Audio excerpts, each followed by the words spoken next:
And you, Mr. McKay, in the first week, your company developed a document that showed that your range of possibilities for an accident was 1,000 to 14,000 barrels per day. And yet, your company continually in the first week lowballed the number and said that it was only 1,000 barrels per day. You are now estimating that it could be upwards of 40,000 barrels per day, and you are today capturing 15,000 barrels per day of oil from that gusher. Are you ready to apologize to the American people for getting that number so wrong, having been so incompetent or deceptive to the American people that proper preparations were not put in place because of BP's lowballing of the actual amount of oil that was going into the Gulf of Mexico? First, just to be clear, those were Unified Area Command estimates. They came from the 5,000 barrels a day was an estimate done on April 26th by NOAA.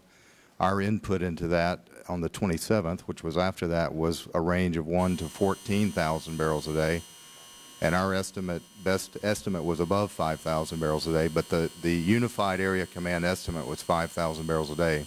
We've stuck with that. Information has been gathered as things have moved along, as we've gathered oil. This document that I have is BP confidential in the first week. It says 1,000 to 14,000. This is BP confidential. Right. The onus, the burden, the responsibility is on your shoulders. You had the technology. You were able, through your expertise, to make this determination. And I do believe that it's either deliberate deception or gross incompetence, because ultimately the amount of boom, skimmers, cleanup of the beaches and marshes and rescue of birds and turtles, the capacity which you needed in order to capture the oil coming out of that spill, testing for the health of the workers, it was all dependent upon how large the spill was. Are you ready to apologize for getting that number so grossly wrong that the capacity of Federal and State governments to put in place a response was delayed because you did not do the job? I will just reiterate what Commandant Allen said, is that those were not BP estimates. Those were Unified Area Command estimates. We did provide that. They were your cameras at the bottom of the ocean. That's true. You got it wrong, Mr. McKay. Your company got it wrong. BP got it wrong. We have provided every bit of data we've got into the Unified Area Command with government scientists and government MMS, NOAA, Coast Guard to help them understand what data we have. On the day, Mr. McKay, that you are ready to apologize. What's that? On the day that you are ready to apologize, that is the day that we can begin to move forward and put together the kinds of plans that make sure this never happens again. It was BP's spill, but it was America's ocean. And we need you to admit that you knew or should have known very early on that this was not a spill of 1,000 or 5,000 barrels per day.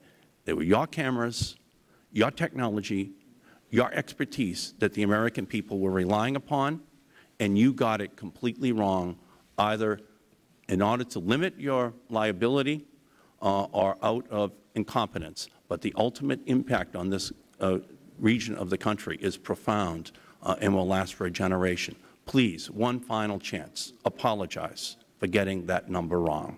We are sorry for everything the Gulf Coast is going through. We are sorry for that and the spill. What I can say is we have provided every bit of data and information we have to the Unified Command, to the government, to every scientist that's working on this full-time, and from that day you're talking about. So we do not have the technology to measure that. That is still under evaluation. I continue to believe that BP is still more interested in its liability than it is in the livability of the Gulf, and this hearing is just one further indication of that.